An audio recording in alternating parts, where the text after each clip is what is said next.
Our motto, Service above self. And now the Pledge of Allegiance. I pledge allegiance to the flag of the United States of America and to the republic for which it stands, one nation under God, indivisible, with liberty and justice for all. And now, Jim, a word? Yes, thank you. Please join in prayer or meditation as I say, bless this food to our use and us to thy service. Amen. And do we have a song today? We do. All right.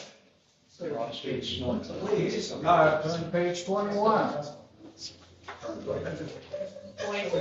And you're a grand old flag in honor of gold medal in hockey. And the state of the union tonight, whichever side you're on.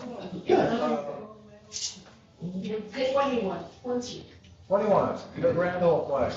You're a grand old flag, you're a high flying flag, and forever in peace make way. You're the emblem of the land I love, the home of the free and the brave. Every heart beats true under red, white, and blue, where there's never a ghost or a crag. From the old acquaintance be forgot, keep your eye on the grand old flag.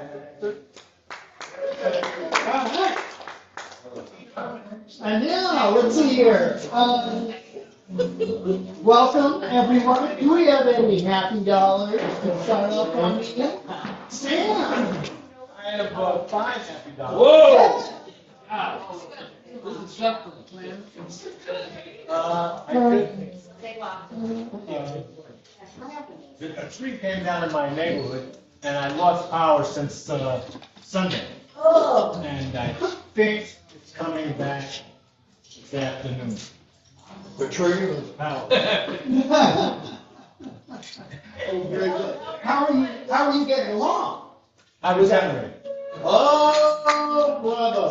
Okay, well So done. I'm supplying my neighbors with whatever Oh, necessary things that they may need. okay. I'll be by your house this afternoon. What time? Come on by. I won't So if anyone needs power, it's over at Sandy's house. Light charge. Work, you need firewall from the down tree, because you need firewood.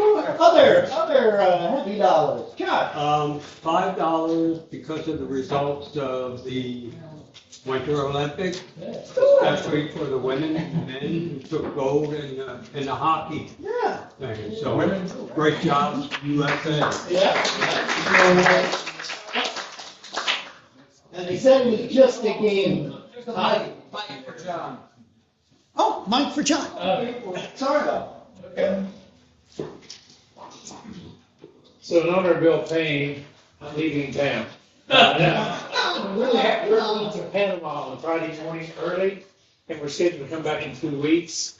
We may or may not come back in 2 weeks, depending on how things go. So I'm $50 happy, and I will really feel badly for you when I arrive in Panama Friday. It's about 95 degrees.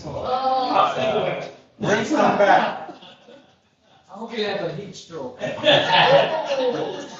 how happy were you? $50. Oh, wow. Okay. Well, thank you very much. Who else? All right. Thank you all very much. Do we have any announcements? Yes. Yeah, just a reminder, this coming Saturday, from 3 to 5, from 2 to 5 p.m. We've got 2 shifts of people to help with the parking up at the Barrier Island Center.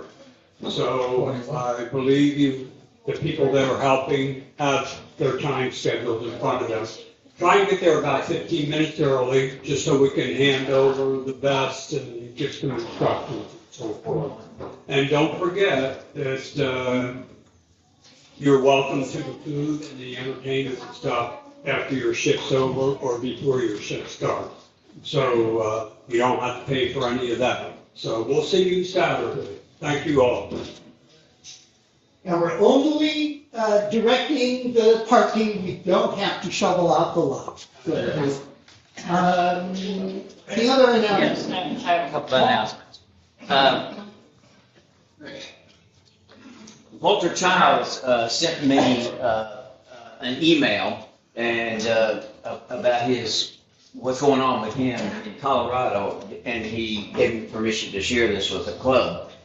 He was diagnosed as having prostate cancer, and he had the Da Vinci procedure where you go in and take the prostate out robotically, and he had a little bit of spread, didn't get it all out, so now he's undergoing chemotherapy, and then he will get radiation therapy. And he's staying in Colorado for that, so he won't be back quite as early this spring as usual for him. He's got a very, very positive attitude about this. He feels like the treatment's going to be highly effective and he's going to do well. But he also shared the fact that he's got, if you know what the Gleason score is, some of you do, I'm sure. His was pretty high, let me see. It was 9 out of 1 to 10. So that's a highly aggressive cancer. So I don't think he had any spread outside the area right around where the prostate was taken out.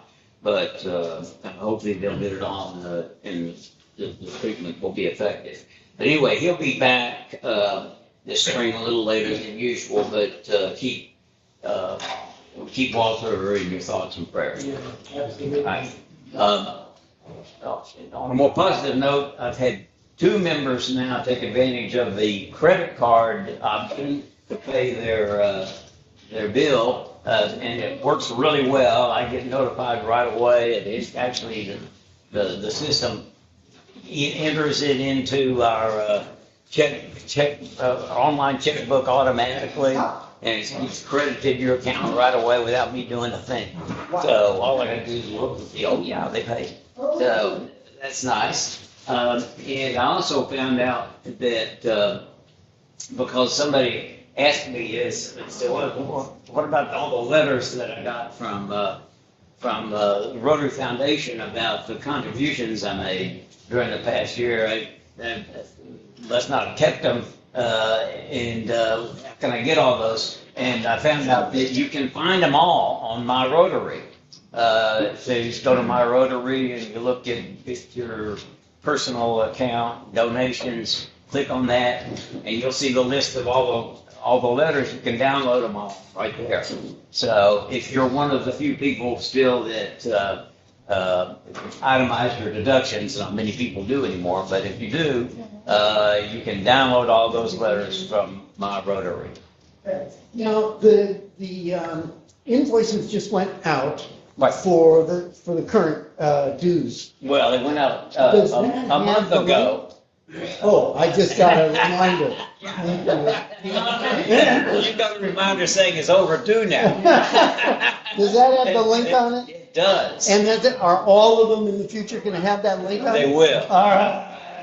So, Paul, No excuse. this makes your job so much easier, you've got to stay on as the correct. What's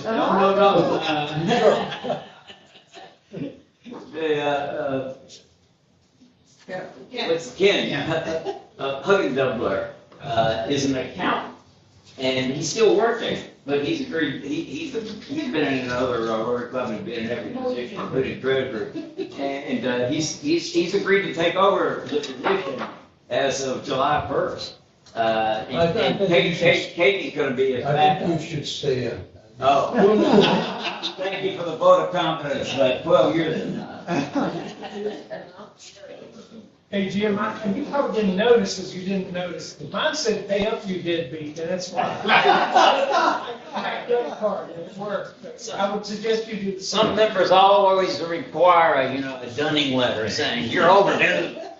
I'm good for it. Do you accept cash? No. Oh, in that 12 years, do you get a good pension for that? Oh, I'm sure I do, yeah. I have an announcement, and I hope you all find it as exciting as I do. we finally heard back from the school district about our offer to start reading at Chick Peak Elementary. And although we were a little concerned whether the teachers would actually want us in the classroom, the 5 teachers have asked that we furnish readers. I believe what's going to happen is that we will go probably for an hour, and during that time, go to 1, 2, maybe even 3 classrooms to read for a little while. Interestingly, the teachers were not only enthusiastic about coming, they asked if we could be trained to, and I'm not sure if it's curriculum items that they want raised, or if it's just how you read, how you question, how you get the kids involved. But but at any rate, there was training. There has been, the district has set up a 2-hour training class for all of the volunteer readers. And I'm going to pass around a sign-up sheet for it. I'd really like to get, we have 18 people who have expressed an interest in reading, which is wonderful, and I think it's one of the reasons that we could go to the district and say, we've got 12 to 20 at the time. We've got 18 people who want to help. And that was impressive to them. To put that in perspective, Shore Mentors has been arranging volunteers, encouraging, recruiting volunteers and trying to set them up for probably 3 years now, I think. And they have 12 in the schools. So the arrival of 18 overnight caught their attention. But at any rate, back to this class. It is at 9 a.m. Tuesday, March 3rd, at the district office. So it'll be from 9 to 11, and then leaving time for everyone to come back up here for the regular meeting. And it is mandatory, if you're going to read, you have to attend the training. There will be. Sorry. Are they gonna have it online? Somebody could record it. Okay, I'll suggest that. Have to have. I'll suggest that. Some of us can't make that, unless you're gonna have another. Okay. 3 people have responded. Bill Payne, Cheryl can't be there either, but she's gonna, but we're looking, there will be a second date, and I'll suggest that maybe for it. Bill, if you can hear me, I cannot be there either. Please sign up. We'd really love it. It would just be, it would help us get off to a strong start if we could get a good sized batch of volunteers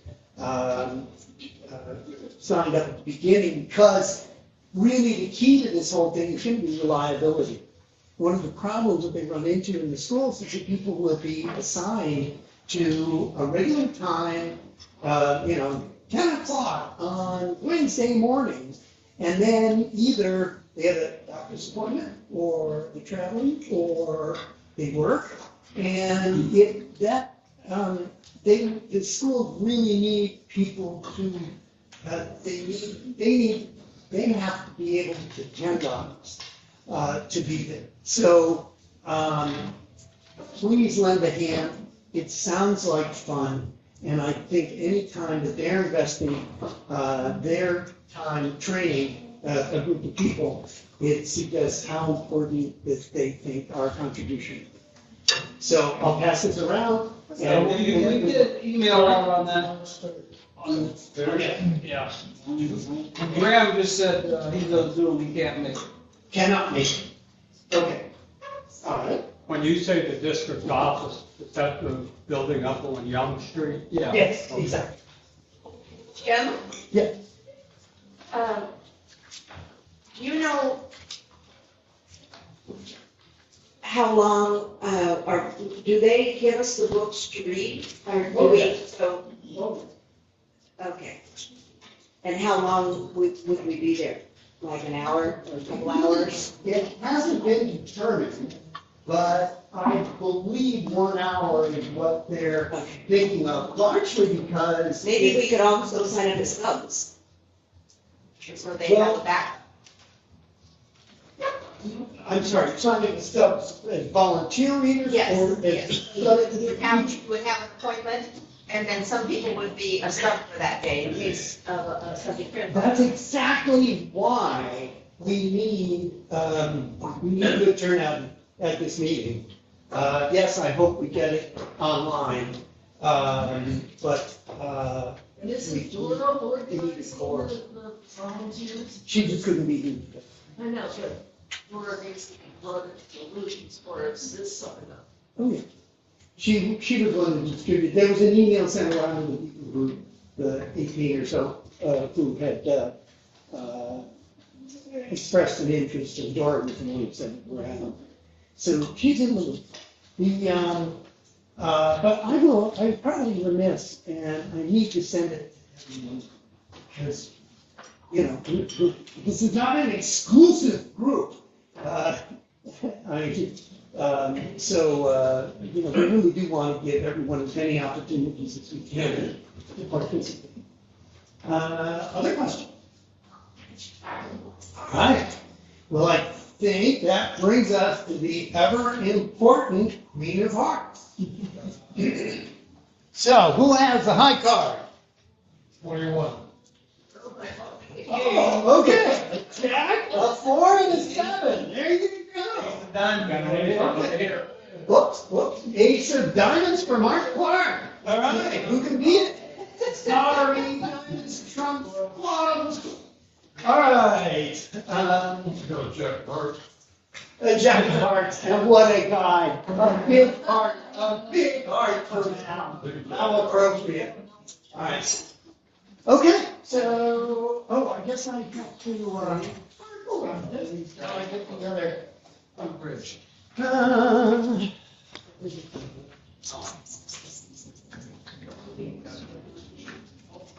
All right, dun. You know, this deck is getting a little bit thinner. Right, sir.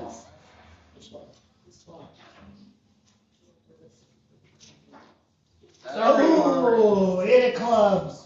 Sorry, it was just a pleasure of carrying it up. And how much did he win, Paul? He had $41 in today's time, so Mark gets $10. All right. There you go. Bravo. Well, for our program today, we have a bio from from our newest member, I believe, right? No. One more new bio. Oh, one newer. Yep. But not here. That would be Dr. Zero minus, I don't know if he knows yet. Somebody ought to tell him, I'll tell him. Any objections? Has he been announced? Oh, he is not? And but the board's approved. The board president, He hasn't been announced. yeah, you need after No today. black marbles. Well, thank you very much. Okay. So before we move to the program, I have the pleasure of announcing Dr. Daryl Minus has been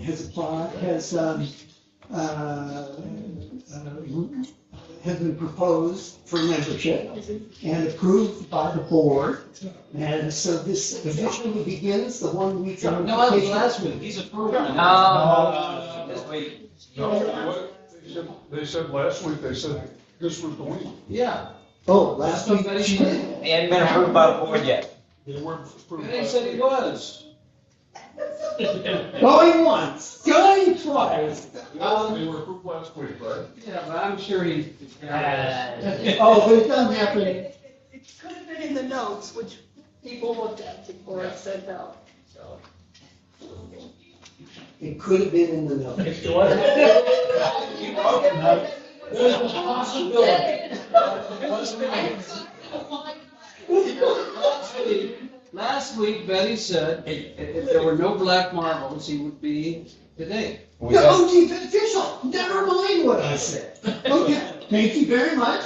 I have the pleasure of announcing a new member, Dr. Darrell Minus. Who's gonna tell all him? rights, privileges, and honors attached thereto. Who proposed it? Well, okay, thank you very much. And thank you all for your patience while we ironed that out. And now that brings us to our program. Mark Mayer, my pleasure to introduce or reintroduce Mark Mayer. Okay. Afternoon, everybody. I got an email a couple of weeks ago from Bill, and he said, can you do your Rotary bio on the 24th? I had just previously been here when Mike did his bio, did a terrific job, so I had a pretty good idea of the scope of what I needed to talk about. The brief that I got from Bill was start with I was born and take as much time as you need. So I said, okay, I think I got this. So with that, I was born in Fort Worth, Texas on June 19, 1952. I am second generation born in the U.S. of a German immigrant. My grandfather immigrated through Port of Corpus Christi.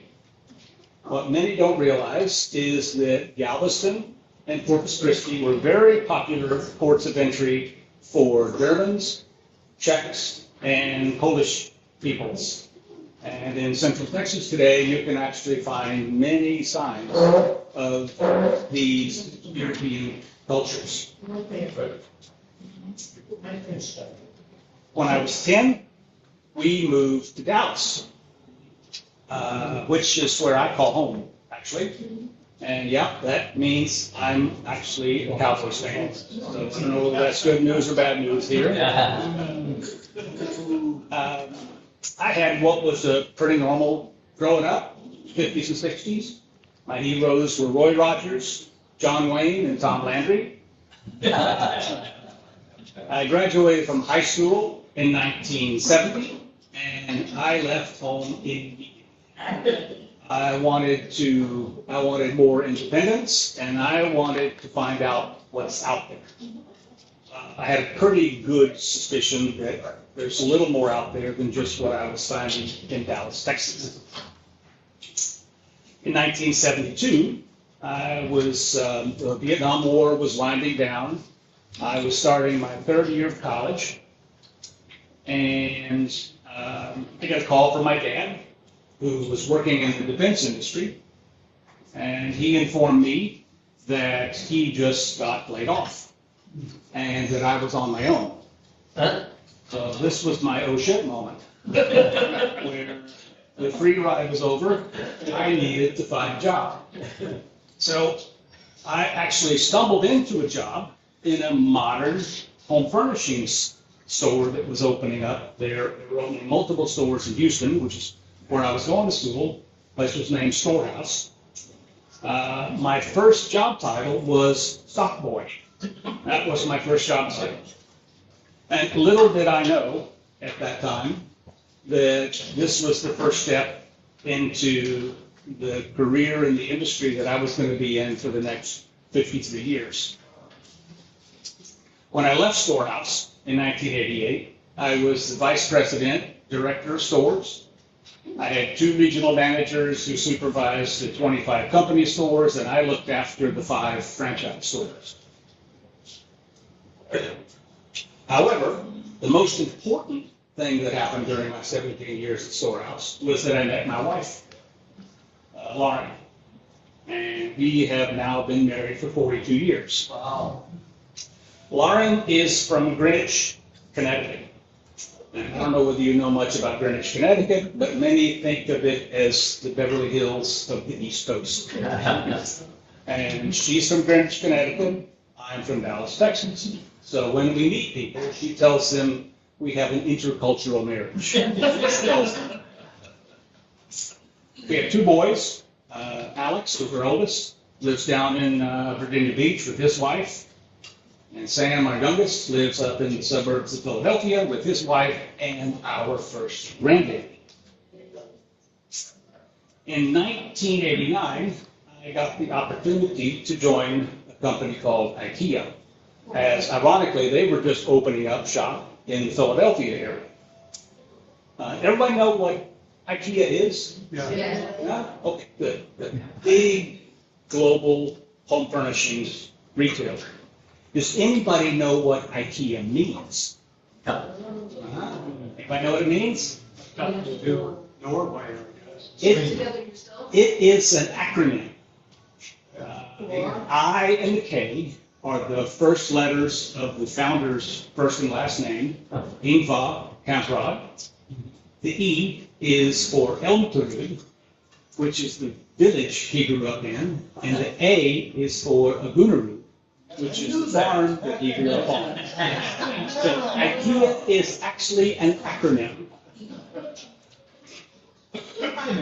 If you guys are okay, everywhere I go, all I have to do is mention that I work for IKEA or worked for IKEA, and suddenly people want to talk to me. So I'm gonna just talk a little bit about IKEA for just a minute, just give you a couple of highlights. I think the group will find it interesting. Explain IKEA, can you actually spell out all of those words? You have to learn that too. It is, living in Sweden, which we did for 3 years, helped. How many umlauts? Actually, no umlauts. Umlauts are in German. There's actually 3 more letters in the Swedish alphabet than there are in the English alphabet. But IKEA has 620 stores in 32 countries, with sales in fiscal year 25 just a hair short of $50 billion US.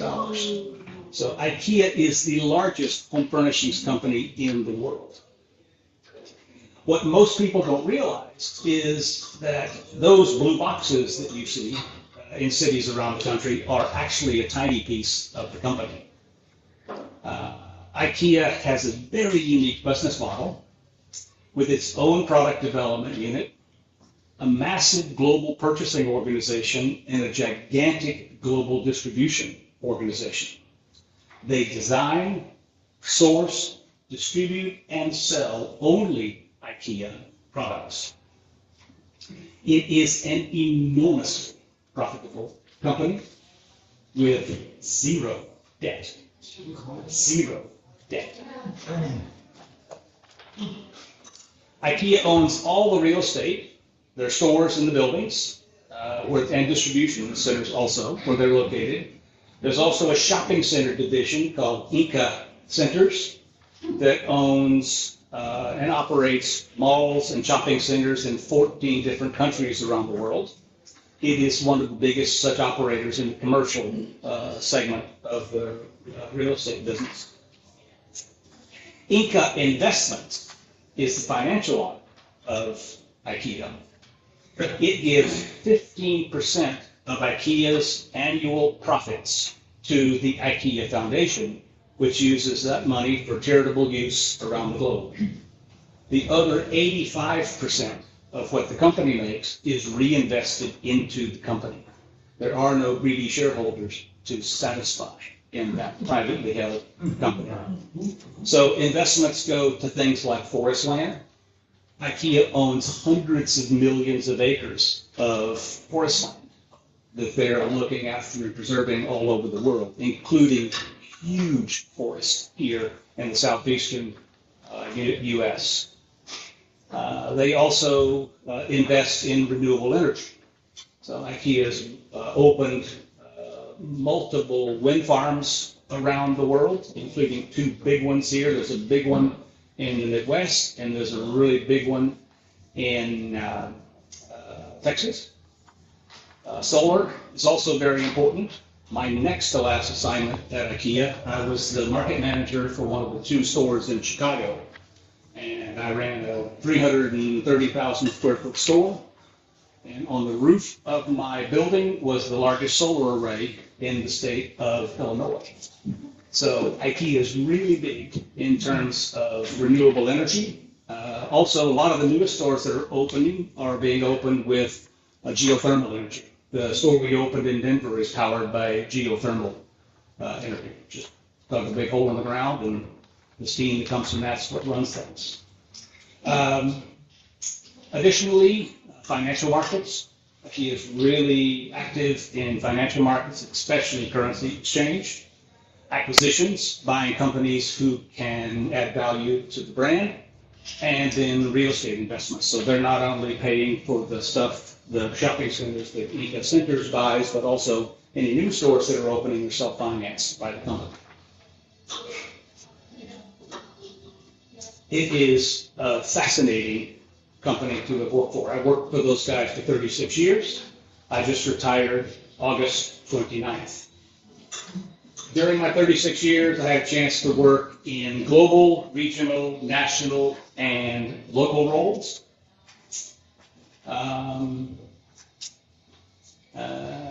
Including a 3-year stint, as I said, in Sweden, where we lived and my kids went to school there. I have traveled extensively in my career. I'm a million-mile flyer with both United and Delta, mostly in North America, Asia, and Europe. During our 42 years of marriage, my wife and I have moved 16 times. Most of those have been initiated by IKEA. So we've lived in Atlanta, we've been in and out of Philadelphia 3 times, Chicago, Malmö, Sweden, and we did a short stint in Houston. During that time, we were exposed to a variety of people and cultures. I've had the opportunity to work with coworkers from all parts of the globe. So my desire when I left home to find out what's out there, I feel like I got a pretty good feeling of what's out there. I feel really good about that part of my life. My interests are American history, politics, especially foreign policy.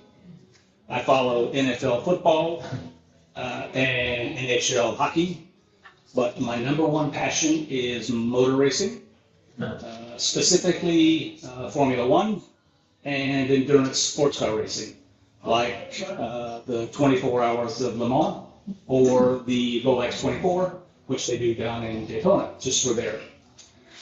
In December 22, my wife and I moved here to lovely Cape Charles with our 2 dogs, Bo and Sophie, as I had the opportunity to work remotely for the first time. Rotary came on my radar in 23. I was volunteering at the Barrier Island Center, parking cars, for the art and music on the farm. And I ran into Mark Clark, who is also my physician, so I could see Dr. Clark there. And I met this guy named Jim Rich, and did a lot of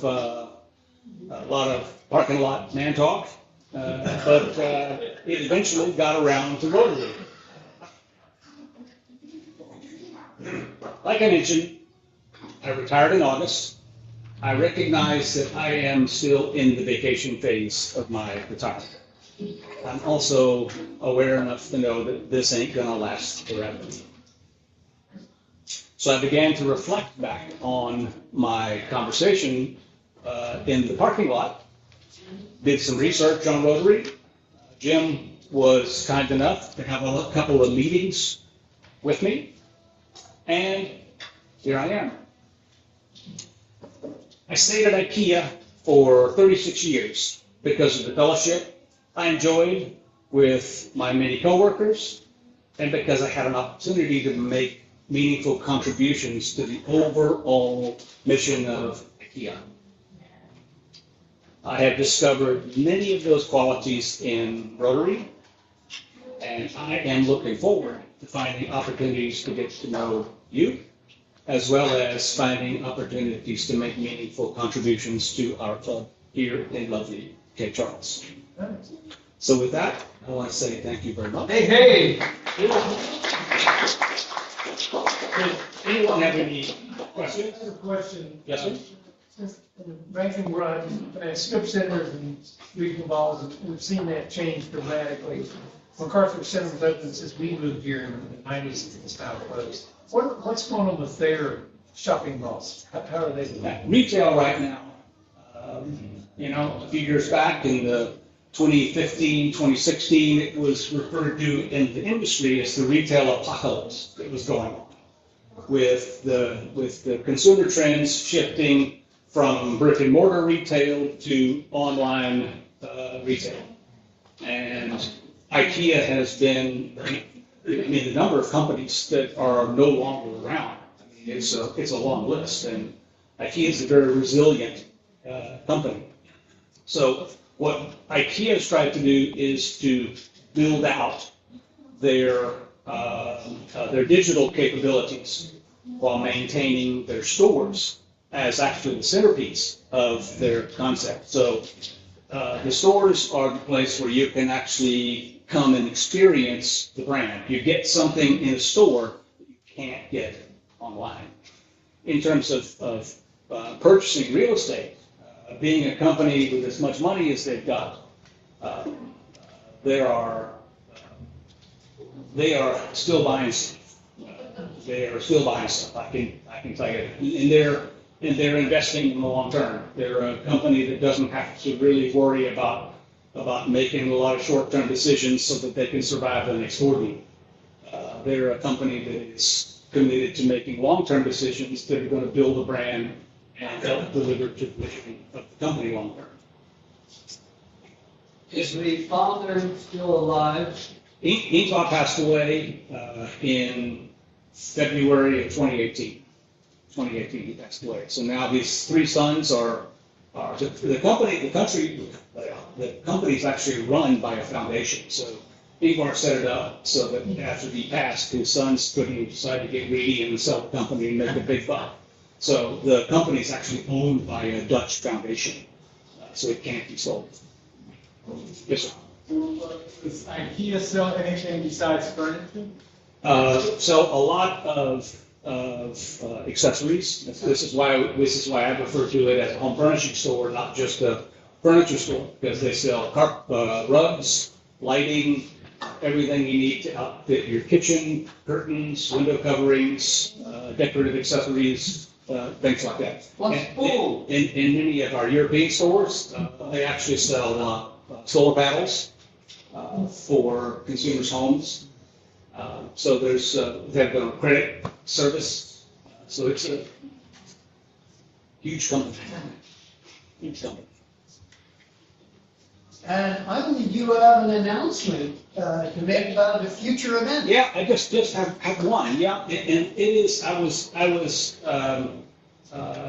trying to find meaning to my life, and I was looking into some of the documents that Rotary had, and Rotary International has 7 causes. Who gets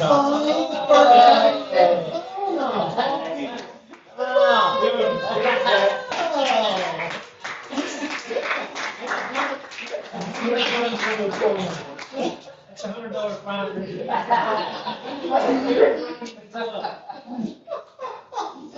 I'm sorry. That's okay. That's okay. Nope, I'll make this short. Rotary International has 7 causes that they support and follow, and one of those is protect the environment. So I have approached some of the leadership of Cape Charles Rotary and requested the opportunity to be able to start a committee called Protect the Environment. We are currently in the discovery phase here. We are reaching out to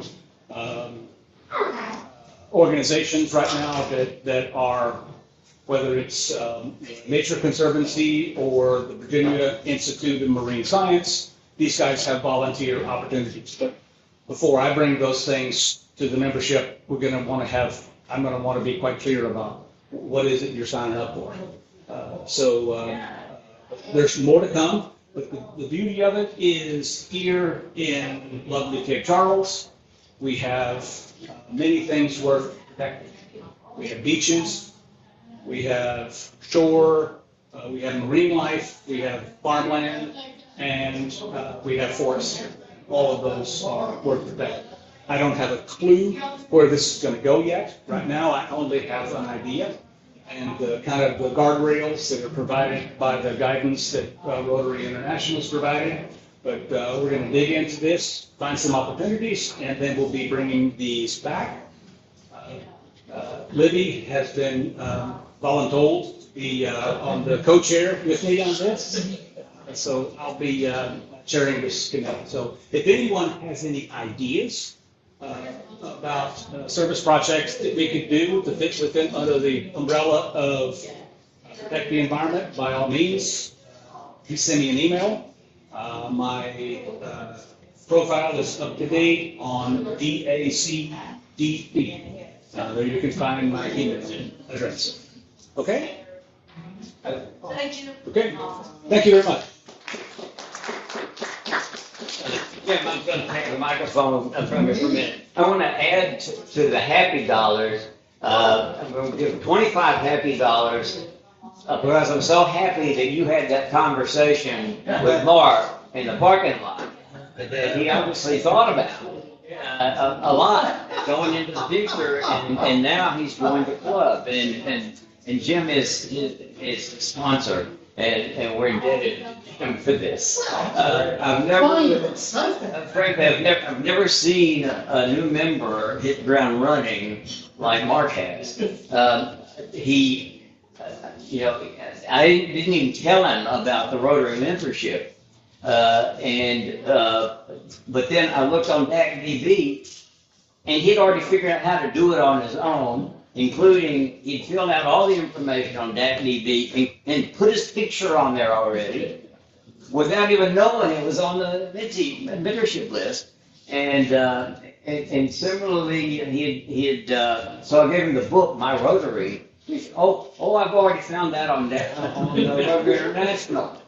And he'd already found it and read it. And then now he's volunteered to be chairman of a committee already. I'm just excited to have him in the club, and then I look forward to seeing him go through our leadership during the next few years. Whoa! Thank you. Thank you very much. And I expect we'll be having some sort of meeting to get ideas from people. Oh yeah. Any other announcements? Then I think it's time for everyone to rise and put the four-way test. On the things we think, say, or do first. It's true. Second. It's a fair law. Third. Fourth. Official law for sure. And stand. So we have fun.